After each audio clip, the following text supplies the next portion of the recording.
अंगदान तो हमें करने हैं, अभी नहीं तो साल 2 साल बाद इतनी जागरूकता हम लाएँगे ही कि हर सदस्य अंगदान के लिए तैयार हो।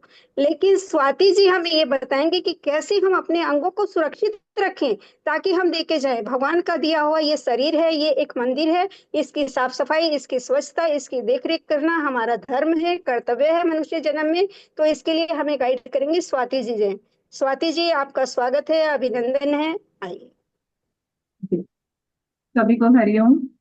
और काफी हरिओम। देर से मैं अंग दान के ऊपर सुन रही थी। सुशीला जी ने काफी नया जानकारी दी और मैं जानकारी इकट्ठा भी कर रही थी। बट इन ऑल जो योगा में हम बताते हैं कि हमारे पास जन्म से ही एक बहुत सुंदर पूंजी हमें भगवान देकर भेजते हैं और वो है हमारे अंग।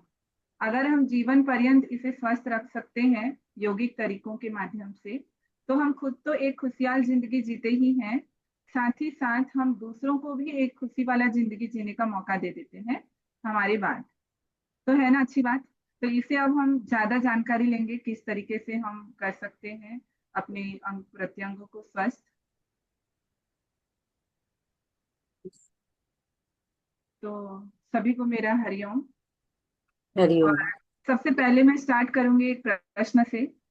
आप लोग देखते होंगे कि हमारे साथी जो होता है, सबसे इम्पोर्टेंट हमारा जीवन का पार्ट है हमारा श्वास। पहला श्वास से अंतिम श्वास का सफर ही होता है जीवन। अगर ये श्वास को हमने सध लिया तो हमारे सारे अंग प्रत्यंग जो हैं वो स्वस्थ हो जाती हैं। तो ये इतना इम्पोर्टेंट होते हुए भी क्या आप लोगों ने कभी भी श्वास का ख्याल किया है? बताइए, दिन भर में आप कितने बार अपने इस सबसे क्लोजेस्ट साथी को देखते हैं, जो कि आपका जीवन का अभिन्न अंग है। पहला श्वास से अंतिम श्वास का अंदर वाला पार्ट ही जीवन होता है। और ये श्वास को अगर सध लेते हैं तो आपका पूरा शरीर और मन स्वस्थ रहता है। कोई भी अंग प्रत्यंग कभी भी खराब नहीं होता, उनकी क्षमता दिन प्रतिदिन और बढ़ती जाती है। जीवन जीते समय तो हम बहुत अच्छे से जीते हैं, उनकी क्षमता भी बढ़ती है और जीने के बाद भी हम उसे दूसरे को दे सकते हैं। कोई चेक करते हैं क्या दिन भर में? नहीं करते हैं। चलिए आज मैं सिखाती हूँ छोटा सा ट्रिक, छोटा सा बेसिक पूनम जी लिख प्रोसेस रही जिससे हैं, हम पश्चिम सीखेंगे। बंगाल से पूनम जी लिख रही हैं कि वो सासों का ध्यान देती हैं। तो चलिए, आज आपने क्वेश्चन पूछा, उन्होंने उत्तर दिया, अब आप बताएं तो वो जान जाएंगी कि वो कितना ध्यान रखती है। दिन भर में आप बीच बीच में ध्यान देती हैं या प्राणायाम के समय देते हैं? कैसा देना चाहिए, या देते हैं तो कैसे प्रकार से देखें, ये बहुत इंपॉर्टेंट होता है। तो चलिए एक तरीका हम सीखते हैं कि ये दो हमारे जो नासिका छिद्र होते हैं, ये हर समय नहीं चलते हैं एक साथ। या तो राइट चलेगा या तो लेफ्ट चलेगा। हर 1 घंटे में ये एक बदलते रहते हैं। इसे कहा जाता है लेफ्ट साइड को ईडा नाड़ी और राइट साइड को पिंगला नाड़ी। तो ये हर 1 घंटे में बदलते रहते हैं। और ये हम अगर ये बैलेंस होते हैं, बदलाव के समय थोड़ी देर के लिए हमारा मुख्य नाड़ी जो है पिंगला वो चलता है। तो आप लोग चेक कीजिए कि अभी वर्तमान में आपका कौन सा स्वर जो है वो चल रहा है। उसके लिए सभी अपनी इंडेक्स फिंगर को अपनी नाक के सामने ले आइए और जोर से एक्सहेल करें। आप देखेंगे दोनों नासिका छिद्र में से एक नासिका छिद्र बहुत डोमिनेंट होता है, जहां से हवा थोड़ा ज्यादा बाहर आ रहा है। उसका मतलब है अभी आपका वही स्वर जो है वो चल रहा है। अगर राइट साइड का चल रहा है तो आप बहुत एक्टिव हैं फिजिकली, और लेफ्ट साइड का चल रहा है तो मेंटली आप बहुत एक्टिव हैं। तो अब ऐसा होता है कि इसके अकॉर्डिंग ही पहले पुरातन जमाने में इसे कहा जाता है स्वर योग। और इसे देखकर ही पूरा जीवन निर्धारित होता था। पूरा जीवन कुछ भी अच्छा काम करें, जीवन में जो भी घटित हो रहा है ये स्वर को देखकर वो काम करते थे। तो योग में बहुत सारे प्रोसेस होते हैं जिसके माध्यम से हम शरीर को स्वस्थ रख सकते हैं। लेकिन मैंने चुना कि ऐसा ही की दे दिया जाए कि इजी भी हो जाए, बहुत स्वस्थ रखना खुद को, और हर कोई कर सके। तो आसन एक पार्ट है स्वस्थ रहने का, प्राणायाम भी एक पार्ट है। और योग में अनेक क्रियाएं होती हैं, मेडिटेशन है, रिलैक्सेशन है, मंत्र भी योग का ही एक पार्ट है। लेकिन अगर हम श्वास के प्रति सजग होना स्टार्ट कर दें तो हमारा जीवन जो है वो पूरी तरह से स्वस्थ हो सकता है। तो चलिए फेफड़ों के प्रति हम आगे बढ़ते हैं कि फेफड़ा और हृदय दो मुख्य अंग होते हैं स्वस्थ रखने के लिए, सुखी जीवन जीने के लिए, स्वस्थ जीवन जीने के लिए। तो हमारा जो वेबिनार है वो अंगों के ऊपर है, इसीलिए मैं मुख्य अंग को लेकर चलूंगी। डॉक्टर्स भी घोषित करते हैं आपके हार्ट, हृदय धड़कन देख करके आप जीवित हैं या आप जा चुके हैं। तो ये जो मेन हमारा मुख्य अंग होता है हृदय और हमारे लंग्स, उसको हमें अगर स्वस्थ रखना आ जाए तो लगभग हम हमारे पूरे बॉडी को स्वस्थ रख सकते हैं। तो उसके लिए श्वास पर ही काम करना होगा। तो चलिए मैं एक मुख्य जानकारी आप लोगों के साथ शेयर करूंगी।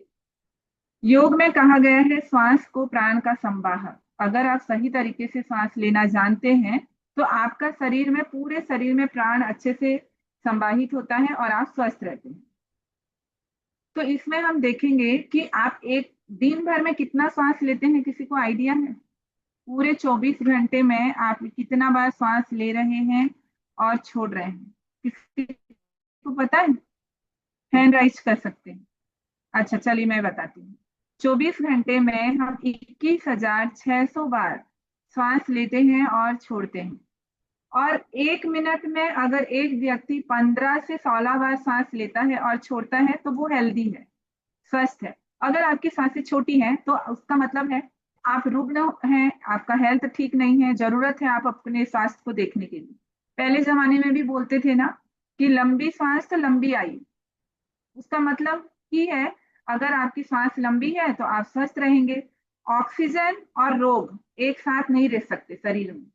अगर आपके शरीर में ऑक्सीजन ज्यादा है तो रोग नहीं रहेगा, आपके अंग प्रत्यंग सब स्वस्थ रहेंगे। ऑक्सीजन की कमी होगी तभी रोग है ना तेजी से आ जाते हैं शरीर में। तो हमें क्या करना है, जब हम एक बार सांस लेते हैं तो हमें ध्यान रखना चाहिए कि हम कितना ऑक्सीजन ले रहे हैं, हमारे सांस की लंबाई कितनी है। तो रिसर्च हुआ और कोविड के समय में बहुत सारी जानकारियां मिली हमें। तो हमारे बिहार स्कूल ऑफ योग परंपरा से मैं जुड़ी हूँ, वहां से रिसर्च फाउंडेशन है, बताया गया कि एक स्वस्थ व्यक्ति का फेफड़ा का जो कैपेसिटी होता है ऑक्सीजन लेने का, वो होता है 4 से 5 लीटर ऑक्सीजन हम ले सकते हैं। लेकिन हम लेते कितना है? सिर्फ 500 मिलीलीटर। मतलब हम ध्यान ही नहीं देते हैं। एक सांस लिया हमने तो 500 मिलीलीटर एक सांस के अंदर जाएगा, उसमें से 300 मिलीलीटर जो है हमारे विंड पाइप में रह जाता है और यूज आता है सिर्फ 150 मिलीलीटर। तो कितना कम हम लेते हैं। कोई अगर व्यक्ति लंबी सांस ले तो ये दुगना हो जाता है, 500 से 5,000 मिलीलीटर में ये बदल सकता है। ठीक है।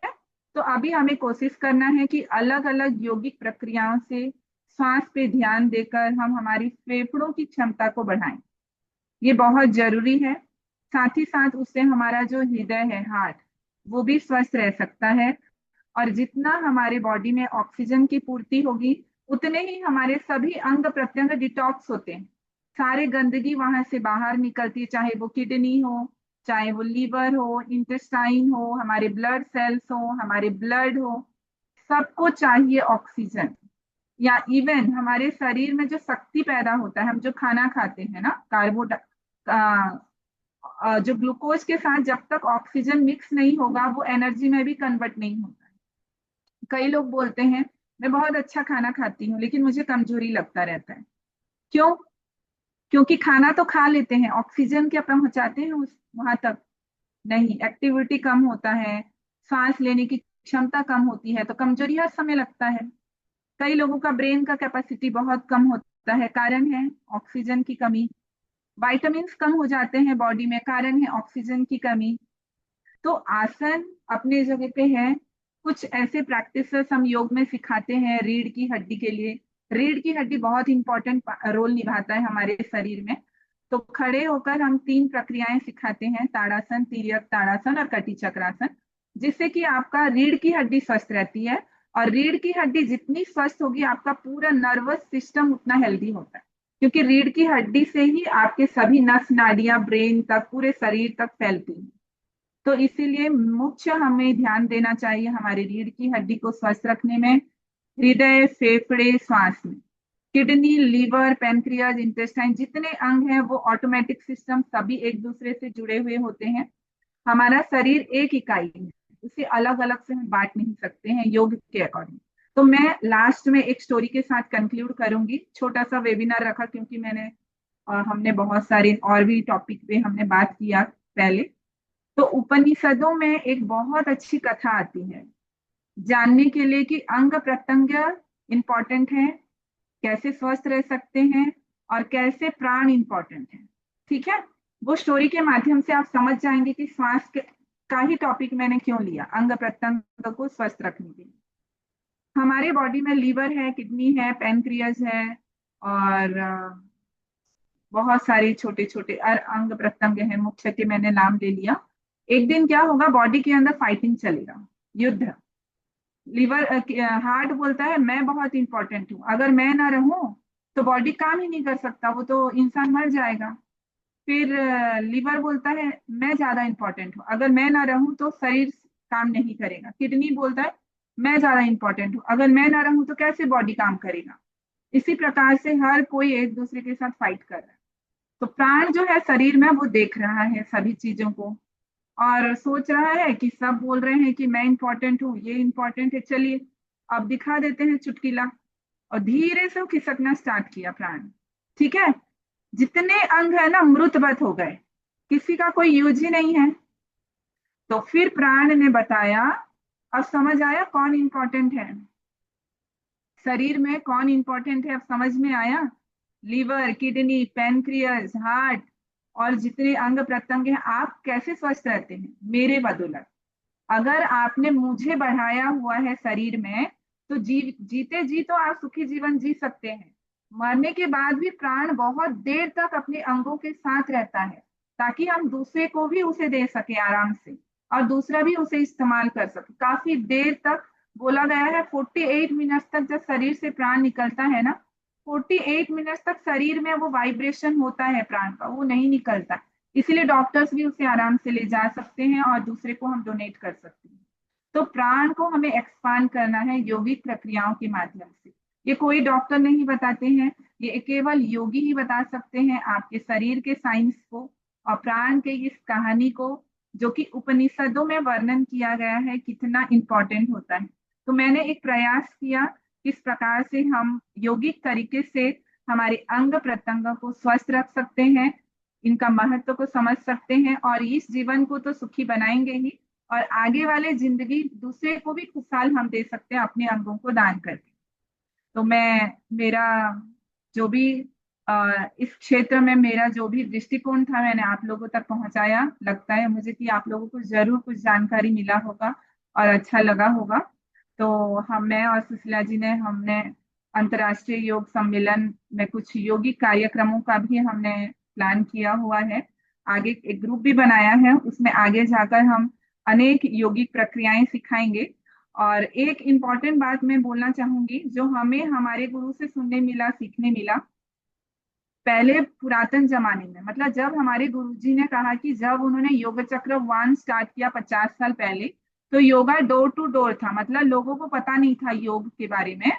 तो वो सन्यासियों का ही काम था योग सिखाना। हमारे जैसे योगा टीचर भी नहीं थे उस जमाने में, घर गृहस्थी के लोग नहीं सिखाते थे। तो उन सन्यासियों को मेहनत करना पड़ता था, घर घर जाकर लोगों को स्वास्थ्य के बारे में अवेयर करना। बट 50 साल के बाद योग चक्र 2 आया 2018 में। तो तब गुरुजी ने बोला कि अब योगा मोमेंट टू मोमेंट है, मतलब अब लगभग 2000 से ज्यादा वेराइटीज के योगा जो है दुनिया में आ चुका है। फॉरेन में इवन क्या क्या योगा चल पड़ा है, गोट योगा, कुत्ता योगा और पता नहीं क्या क्या फैशनेबल तरीके से सिखाया जा रहा है। तो गुरुजी ने बोला कि अब हमें योग का जो सुंदर रूप है, ट्रेडिशनल फॉर्म, उसे जीवित रखना है। क्योंकि लोग अब भटक गए हैं, उन्हें खाली फैंसी तरीके से योग सिखाया जा रहा है, उसी में उनको अट्रैक्शन हो रहा है। तो अब हमें क्या करना, हमारा जो ट्रेडिशनल फॉर्म है, पारंपरिक योग की पद्धति, वो लोगों तक लेकर जाना है, ताकि उससे उनका सर्वांगीण विकास हो सके, आप शारीरिक, मानसिक, भावनात्मक, अध्यात्म रूप से स्वस्थ रह सके। और इसी अभियान में हम चल पड़े हैं।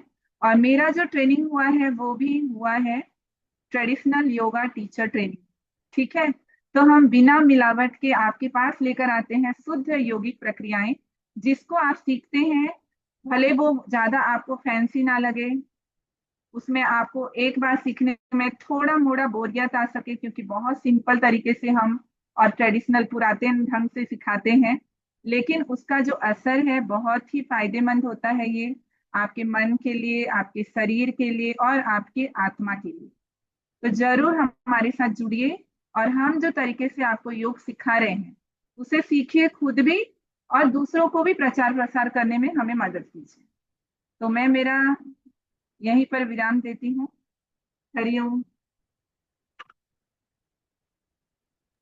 हरिओम स्वाति जी, आपने बहुत ही सुंदर तरीके से आज प्राण वायु का जो महत्व है शरीर में उसको आपने बताया, और कहानी के माध्यम से आपने जो जोड़ा बिल्कुल सत्य कथा है। यदि प्राण ही ना रहे तो आत्मा ऊपर चली जाएगी और ये शरीर नश्वर होगा। घर वाले उसको सोचेंगे कब जल्दी से इसको शमशान घाट पहुंचाएं, लेकिन घर वाले शमशान घाट पहुंचाए उससे पहले हमें अपने शरीर की वसीयत करके जानी है कि भैया शमशान घाट तो बाद में लेके जाना, मेरी ये अंतिम इच्छा है, इसे जरूर पूरी करते जाना। तो ये हमें जरूर अपने घर वालों को बताना है। और अभी 17 और 18 स्वाति जी का सुबह 7 से 8 योगा रहेगा। आप सभी योगा का लिंक मैंने बार बार भेजा है, उसको आप डालते रहे, अपने नियर एंड डियर को जोड़े, सभी को जोड़े, बहुत फायदा होगा। अभी तो महीने में 2 दिन प्लान है। जैसे जैसे आप लोगों की संख्या बढ़ेगी या रुचि बढ़ेगी तो हो सकता है कि हम हर शनिवार रविवार निशुल्क भी कर दें। और वैसे तो स्वाति जी प्रतिदिन क्लास लेती हैं, सुबह शाम इनकी क्लास चलती रहती हैं। जिसको प्रतिदिन इनसे योग सीखना है तो वो इनसे संपर्क कर सकता है, मैंने चैट बॉक्स में इनका नंबर दे दिया है। तो आज का हमारा ये कार्यक्रम हम धन्यवाद के साथ समाप्त करते हैं। तहे दिल से धन्यवाद देना चाहूंगी स्वाति जी का, हमारे संजय भैया का जिन्होंने आज अंगदान का जो है यहाँ पर अनाउंस किया, और हमारी इकाइयों का जिन्होंने अंगदान जागरूकता के लिए इतने सुंदर सुंदर कार्यक्रम किए जो हमने दिए थे। हमने सोचा भी नहीं था इतनी सुंदर तरीके से बहनों ने मेहंदी लगाई है, देख के लगता है दिल खुश हो जाए। रंगोली बच्चों ने इतनी सुंदर तरीके से बनाई है, टैटू इतने अच्छे से बनाए हैं। एक एक जो आज कैलाश भैया मुझे 18 वीडियो भेजे हैं, बच्चों ने एक एक अपने दिल की बातें वहां खोल के रख दी हैं। नेहा जी ने जो डॉक्टर का वीडियो भेजा है, प्रेमलता जी ने जो निबंध बच्चों से मंगवाए हैं, वो कह रही थी कि बच्चों के निबंध जैसे जैसे पढ़ती जा रही हूँ तो मुझे लग रहा है कि बहुत कुछ मैं नहीं जानती थी और बच्चों ने उसमें सारा उड़ेल दिया है। तो इतनी जानकारी यदि हम प्रचार के माध्यम से फैलाते हैं तो बहुत कुछ हम कर पाएंगे। और